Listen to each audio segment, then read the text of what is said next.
Hi friends, welcome to our Center of Excellence in Engineering Design Seed. I am Professor Karthikeyan, Department of Mechanical Engineering, Jsr Engineering College. In this session, I am going to teach assembly process in Solidworks. Before starting the assembly, make sure that all the part files are saved in the same folder. During the assembly process, follow the steps. Create a new assembly file. Insert the base component as the fixed component. Add all parts one by one. Apply the required mates to position it correctly. Check the mate and alignment of assembly. Continue inserting the remaining parts by following the same procedure. Verify the orientation and fully define each component before moving to the next step.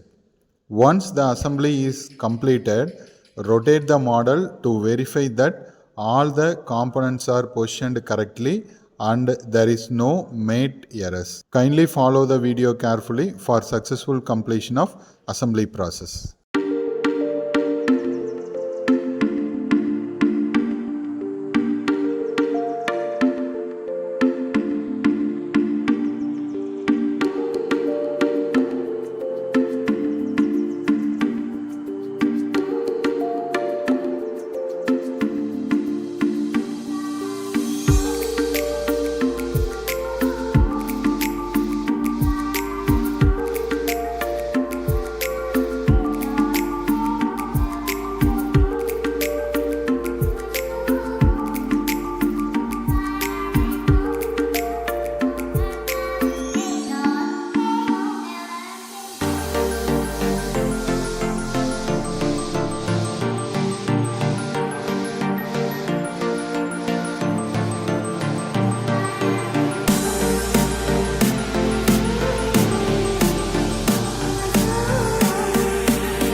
Now assembly modeling is over. Follow our next video for animation process. Thank you.